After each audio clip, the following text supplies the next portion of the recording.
तो इसके पहले वाले लेक्चर में हम लोग क्या पढ़े थे कि फार्माकोडायनेमिक का मतलब क्या होता है, डायनेमिक का मतलब क्या पढ़े थे कि ड्रग बॉडी पे क्या इफेक्ट दे रहा है। तो इसमें हम लोग पढ़े थे एंजाइम होता है और एक रिसेप्टर होता है।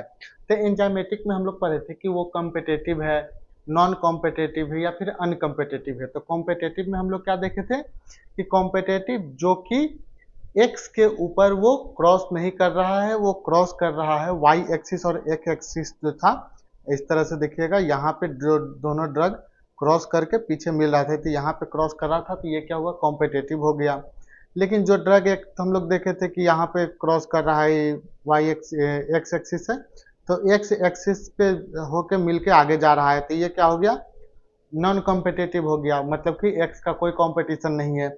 उसके बाद एक और हम लोग क्या पढ़े थे कि दो ड्रग है, दोनों पैरेलल है, एक दूसरे से कोई कंपटीशन नहीं है, जिसको हम लोग अनकम्पिटिटिव, यानी कि इसको यहाँ से मिला दो तो यू का आकार हो गया, तो इसको अनकम्पिटिटिव पढ़े थे। तो यहाँ तक हम लोग पढ़ चुके हैं कि ड्रग का क्या क्या मैकेनिज्म होता है, क्या हो, कैसे काम करता है।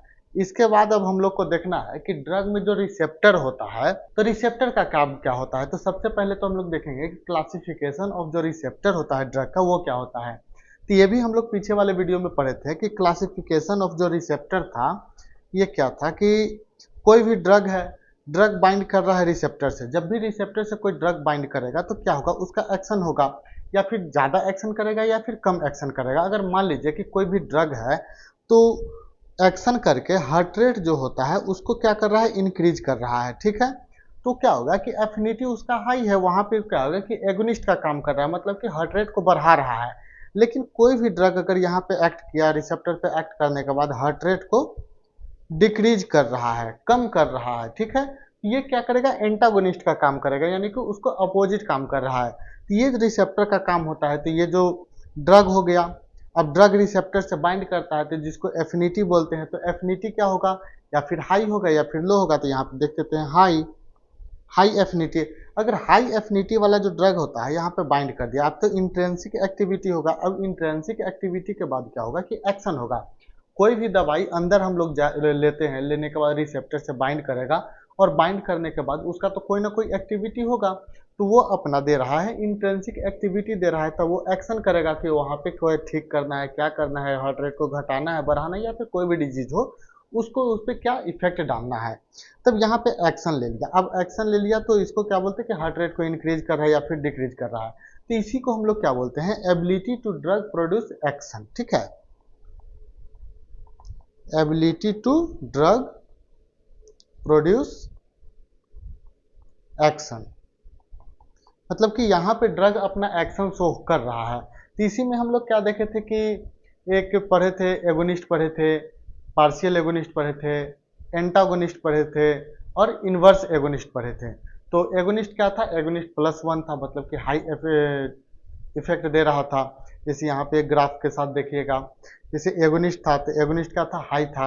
उसके बाद पार्शियल एगोनिस्ट था, तो इसको हम लोग +1 से डिनोट किए थे। पार्शियल को 0 से 0 टू 1 डिनोट किए थे, +1 डिनोट किए थे। एंटागोनिस्ट है जिसका कोई एक्शन नहीं है, ना वो काम करेगा ना खुद को करने देगा, तो इसको हम लोग 0 से देखे थे।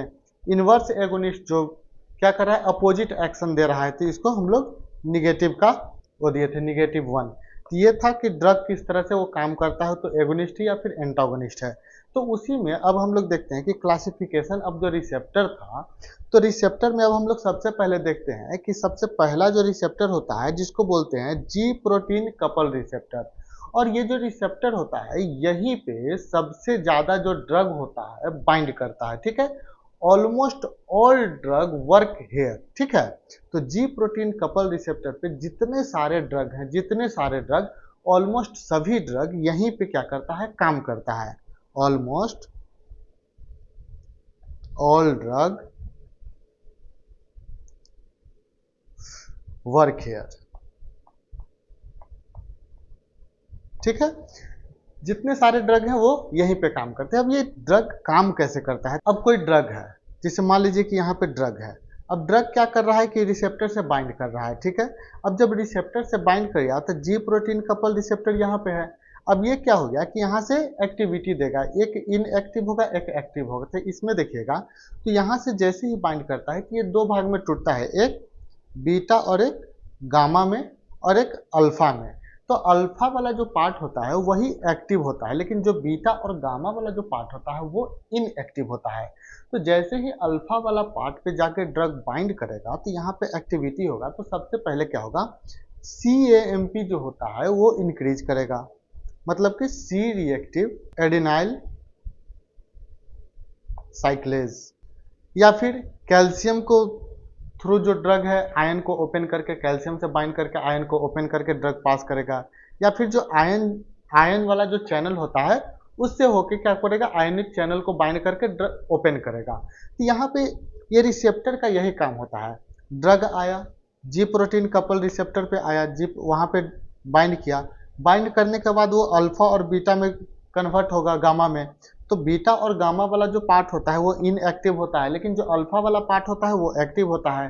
जो अल्फा वाला पार्ट होता है तो सबसे पहले क्या करेगा, CAMP को पॉजिटिव, यहाँ पे पॉजिटिव रहेगा CAMP, तो इसको बोलते हैं सी रिएक्टिव एडेनाइल साइक्लेज बोलते हैं।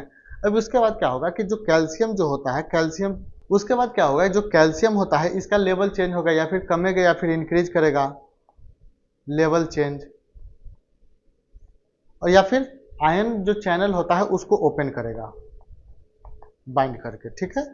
तो इसका 3 मैकेनिज्म हो गया। सबसे पहले क्या होगा, वर्क बाय द 1 और द 3 मैकेनिज्म, 3 में से कोई एक मैकेनिज्म पे काम करेगा। ये नहीं कि एक ही साथ तीनों पे काम करेगा, ऐसा नहीं है। ड्रग आया, ड्रग बाइंड किया, वो ड्रग पे डिपेंड करता है कि किस टाइप के चैनल पे बाइंड करना है, CAMP को करना है या फिर कैल्शियम को ओपन, कैल्शियम को कम और ज़्यादा करके वो का ड्रग को काम करना है। तो ये 3 में से कोई एक पे काम करेगा।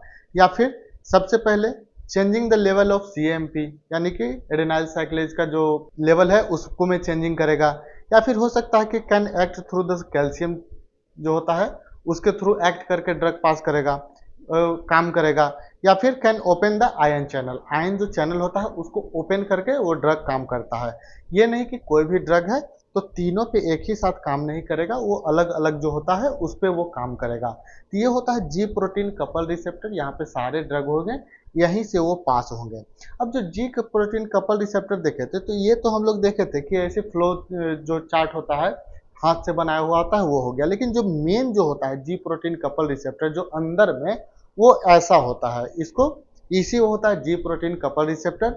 और इसी को बोलते हैं कि सर्पेंटाइन रिसेप्टर, इसी को बोलते हैं सर्पेंटाइन रिसेप्टर, सर्पेंटाइन रिसेप्टर। या फिर इसको बोलते हैं हेप्टा हेलिकल रिसेप्टर। क्या बोलते हैं, हेप्टा हेलिकल रिसेप्टर, ठीक है। या फिर इसको बोलते हैं 7 ट्रांस मेम्ब्रेन रिसेप्टर। ये जो रिसेप्टर होता है इसका इतने सारे नाम है, तो इसको कुछ भी बोल सकते हैं, serpentine receptor, heptahelical receptor या फिर 7 ट्रांस मेम्ब्रेन रिसेप्टर इसको बोलते हैं। अब यहाँ पे देखिएगा कि इसके ऊपर में हम लोग देखे थे कि सबसे पहले क्या हुआ था कि ड्रग यहाँ पे आके बाइंड किया था। ड्रग बाइंड करने के बाद ये अंदर आया, अंदर आके क्या होगा कि जीडीपी में यहाँ पे अल्फा और बीटा और गामा बना। लेकिन जो ड्रग होता है क्या होता है कि सिर्फ अल्फा वाला जो पार्ट होता है वहीं पे एक्ट करता है। उसके बाद क्या हुआ, जीटीपी बना, जीटीपी बन के वो क्या हुआ कि एटीपी से सीएमपी में कन्वर्ट हो गया, और वहाँ पे जो ड्रग का जो एक्शन देना था वो वहाँ पे अपना एक्शन दे दिया। तो ये जो होता है इसी तरह से जी प्रोटीन जो कपल रिसेप्टर होता है, तो इस तरह से ड्रग एक्ट करके वो अपना काम करता है। और इसी को क्या बोलते हैं, 7 transmembrane receptor, heptahelical receptor या फिर सर्पेंटाइन रिसेप्टर। इसमें क्या होता है कि 7 बार जो इसको 7 ट्रांस मेम्ब्रेन रिसेप्टर इसलिए बोलते हैं कि इसमें जो हेलिकल होता है वो 7 बार एक दूसरे से क्रॉस करके बना हुआ होता है, इसीलिए क्या बोलते हैं इसको 7 ट्रांस मेम्ब्रेन रिसेप्टर बोलते हैं। तो सबसे पहला रिसेप्टर हम लोग क्या पढ़ लिए, जी प्रोटीन कपल रिसेप्टर। सबसे पहला रिसेप्टर क्या था, जी प्रोटीन कपल रिसेप्टर। तो सबसे पहले तो हम लोग देखें कि एंजाइमेटिक रिसेप्टर क्या होता है, तो अब हम लोग देखते हैं कि आइनोट्रोपिक रिसेप्टर क्या होता है। आइनोट्रोपिक रिसेप्टर जो होता है ये होता है सबसे फास्टेस्ट रिसेप्टर होता है, ठीक है। ये क्या होता है, फास्टेस्ट एक्टिंग रिसेप्टर होता है, सबसे फास्ट रिसेप्टर होता है। और ये फास्ट रिसेप्टर क्यों होता है, क्योंकि शरीर में कुछ ऐसा चीज है कि अगर वो फास्ट नहीं काम करेगा तो आप स्लो हो जाइएगा। तो फास्टेस्ट रिसेप्टर का काम कहाँ पे होता है, फास्टेस्ट रिसेप्टर का काम होता है सीएनएस में और न्यूरॉन में। कहाँ पे होता है, सीएनएस में और न्यूरॉन में। अब ये फास्टेस्ट रिसेप्टर जो होता है कहाँ से होता है, आयन चैनल जो होता है वो वहां से पास करेगा। अब सीएनएस और न्यूरॉन में क्या होता है कि फास्टेस्ट रिसेप्टर किस लिए बोलते हैं कि सीएनएस में क्या करता है कि गाबा जो होता है उसको एक्टिवेट करता है, ठीक है। गाबा को क्या करता है, इनहिबिटरी करता है। गाबा हमारे न्यूरॉन में होता है, सीएनएस में होता है, उसको इनहिबिटरी करता है। लेकिन ग्लूटामेट जो होता है उसको एक्टिव करता है। ग्लूटामेट को क्या करेगा, एक्टिव करेगा, और गाबा को क्या करेगा, इनहिबिट करेगा। सीएनएस में क्या किया, सीएनएस में तो गाबा को इनहिबिट किया और ग्लूटामेट को क्या किया, एक्टिव किया।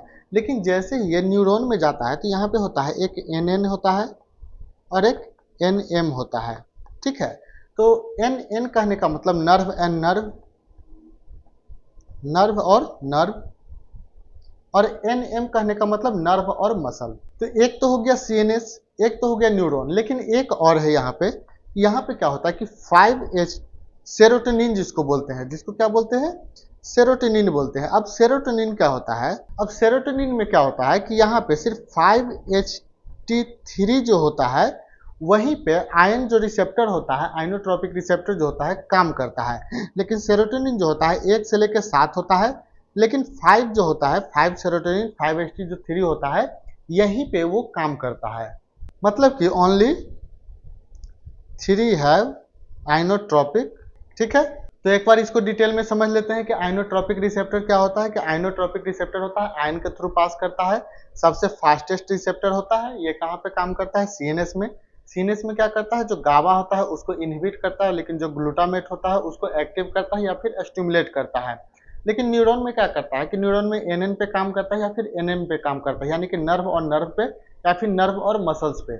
उसके बाद एक सेरोटोनिन होता है, वहां पे क्या होता है कि आइनोट्रोपिक रिसेप्टर होता है, जिसमें कि 5HT3 जो होता है सिर्फ 3 जो नंबर होता है वहीं पे वो आइनोट्रोपिक रिसेप्टर होता है, वो काम करता है। तो इसको बोलते हैं आइनोट्रोपिक रिसेप्टर। और ये क्या होता है कि सबसे फास्टेस्ट रिसेप्टर होता है, क्योंकि ब्रेन में जो सिग्नल पहुंचाना, ब्रेन को काम करना, नर्व काम करना, जिस किसी भी चीज़ को बहुत फास्ट एक्शन करना, तो इसीलिए आइनोट्रोपिक रिसेप्टर जो होता है कि सबसे फास्टेस्ट होता है, और ये ब्रेन में होता है और सीएनएस में होता है। ये याद हो गया।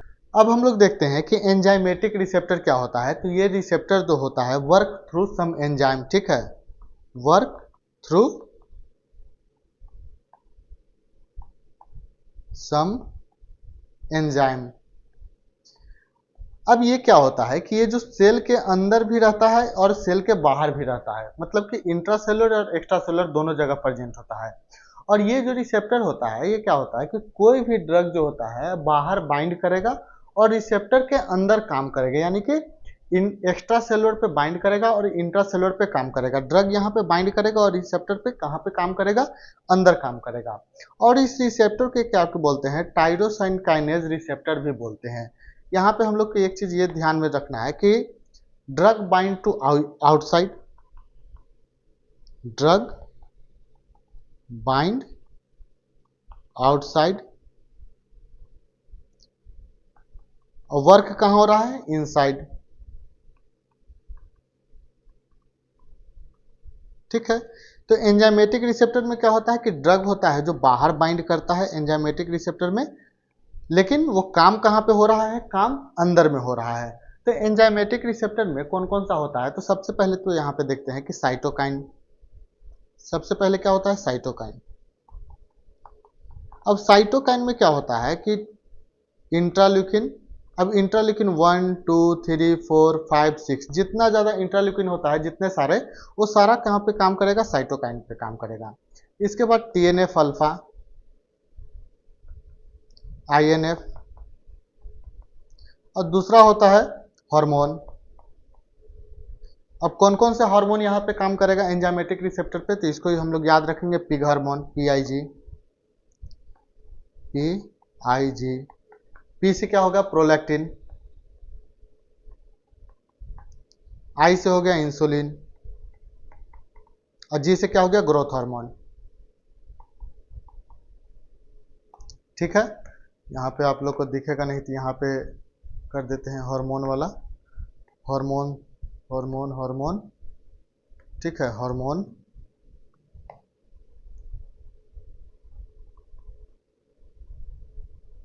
हार्मोन यानी कि पिग, पिग से इसको याद रखिएगा, पी से हो जाएगा प्रोलैक्टिन,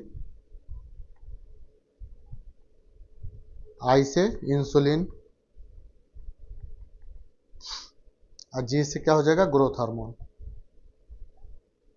तो ये जो हार्मोन है और ये साइटोकाइन, तो ये दोनों चीज है। साइटोकाइन में क्या होगा, इंटरल्यूकिन 1 2 3 4 5 6, टीएनएफ अल्फा आईएनएफ, और हार्मोन में क्या होगा, पिग हार्मोन, प्रोलैक्टिन, इंसुलिन और ग्रोथ हार्मोन कहाँ से पास होगा, एंजाइमेटिक रिसेप्टर से। और जो रिसेप्टर में क्या होगा, सेल के बाहर काम करेगा, बाइंड होगा ड्रग और काम अंदर में करेगा, ठीक है।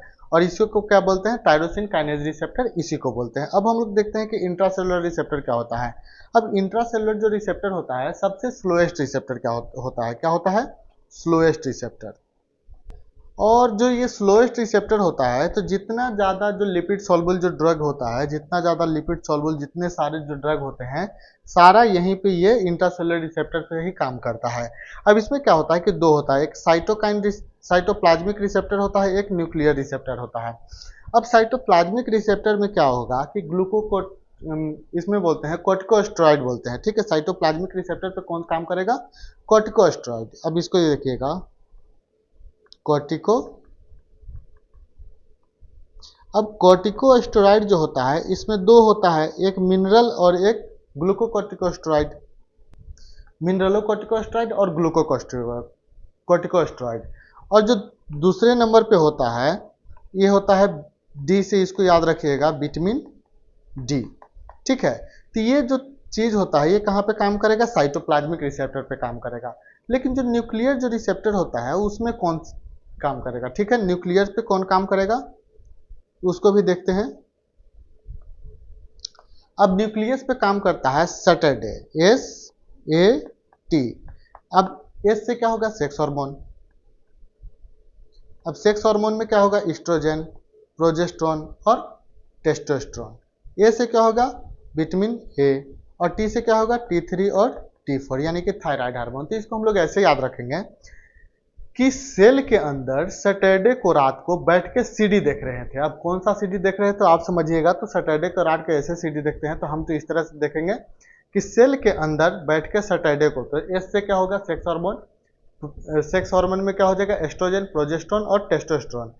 ए से होगा विटामिन ए, और टी से क्या होगा, थायराइड हार्मोन, जैसे कि T3 T4। अब ये हो गया न्यूक्लियस के अंदर, ठीक है। न्यूक्लियस के अंदर सैटरडे को राइट को बैठ के सीडी देख रहे हैं। अब सीडी में क्या है, साइटोप्लाज्मिक रिसेप्टर है। अब साइटोप्लाज्मिक में सीडी में क्या होगा, सी से हो गया कॉर्टिकोस्टेरॉइड। कॉर्टिकोस्टेरॉइड में क्या होगा, मिनरलोकॉर्टिकोस्टेरॉइड और ग्लूकोकॉर्टिकोस्टेरॉइड। और डी से क्या होगा, विटामिन डी। तो ये हो गया हम लोग को इंट्रासेलुलर रिसेप्टर हो गया, कि इंट्रासेलुलर रिसेप्टर क्या होता है, सबसे स्लोएस्ट रिसेप्टर होता है। और एक चीज इसमें आप लोग को याद रखना है कि ये जो रिसेप्टर होता है, जो इंट्रासेलुलर रिसेप्टर होता है, कहाँ पे काम करता है, डीएनए पे काम करता है, और डीएनए पे होके ही काम करेगा, ठीक है।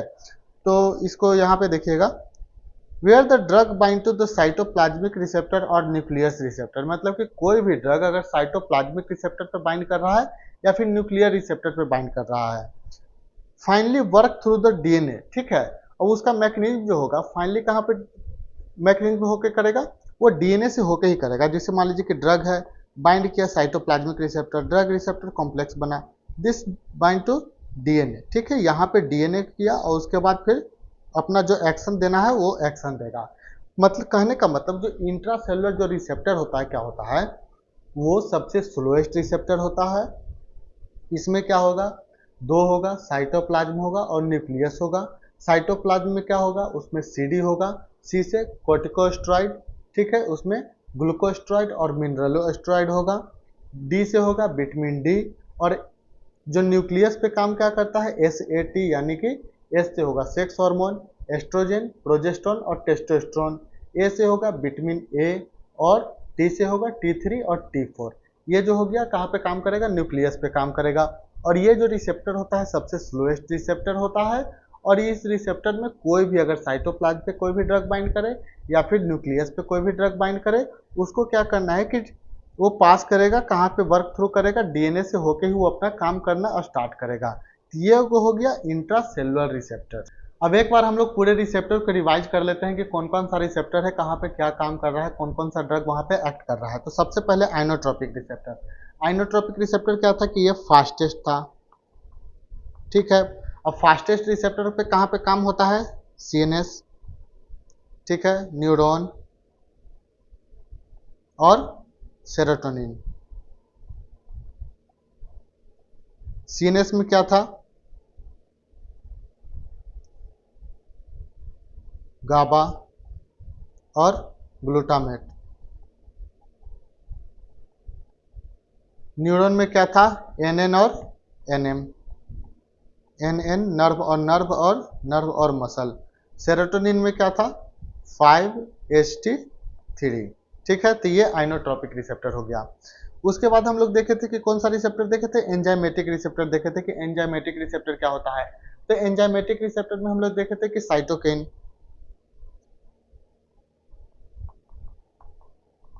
इसमें इंट्राल्यूकिन 1 2 3 4 5 6, 1 से 6 7 जितना भी इंट्राल्यूकिन है सारा, TNF, अल्फा और INF। ठीक है, उसके बाद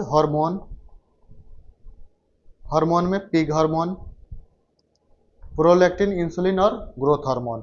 उसके बाद हम लोग देखे थे कि इंट्रासेलुलर रिसेप्टर, माने सेल के अंदर कौन सा रिसेप्टर पे काम कर रहा है। तो इंट्रासेलुलर रिसेप्टर क्या था कि सबसे स्लोएस्ट रिसेप्टर था। ठीक है, स्लोएस्ट रिसेप्टर था। अब सबसे स्लोएस्ट रिसेप्टर था तो इसमें क्या होता है कि साइटोप्लाज्म था, एक न्यूक्लियस था। साइटोप्लाज्म में हम लोग क्या पढ़े थे, सी से कॉर्टिकोस्टेरॉइड। हाँ छोटू, हाँ ऐसे हुआ। सी से हो गया कॉर्टिकोस्टेरॉइड और डी से क्या हुआ था, विटामिन डी। अब कॉर्टिकोस्टेरॉइड में क्या था, मिनरलोस्टेरॉइड, मिनरल और ग्लूकोस्टेरॉइड। ठीक है, न्यूक्लियस में क्या था, SAT से हम लोग याद रख गए थे सैटरडे से। एस से क्या होता कि सेक्स हार्मोन, जिसमें कि एस्ट्रोजन, प्रोजेस्टेरोन और टेस्टोस्टेरोन। ए से क्या होता, विटामिन ए। और टी से क्या था, T3 और T4। ठीक है, तो इतना जो हम लोग तो रिसेप्टर पढ़े थे कि ये सारा रिसेप्टर था। उसके बाद लास्ट में क्या था, जी प्रोटीन कपल रिसेप्टर। सबसे पहले हम लोग पढ़े थे कि जी प्रोटीन कपल रिसेप्टर हम लोग को बस याद करना है कि इतना, आइनोट्रोपिक रिसेप्टर, एंजाइमेटिक रिसेप्टर और इंट्रासेलुलर रिसेप्टर। इतना रिसेप्टर याद कर लीजिए कि इतना रिसेप्टर से कौन कौन सा ड्रग जो होता है पास कर रहा है, कौन कौन सा ड्रग यहाँ पे एक्ट कर रहा है। इसके अलावा जितने सारे दुनिया में ड्रग है वो क्या करेगा, जी प्रोटीन कपल रिसेप्टर होता है वहां से पास करता है। तो ये था हम लोग का आज का जो फार्माकोडायनेमिक था, उसमें रिसेप्टर था कि रिसेप्टर कौन सा रिसेप्टर पे कौन सा ड्रग काम करता है और वो रिसेप्टर का काम क्या होता है।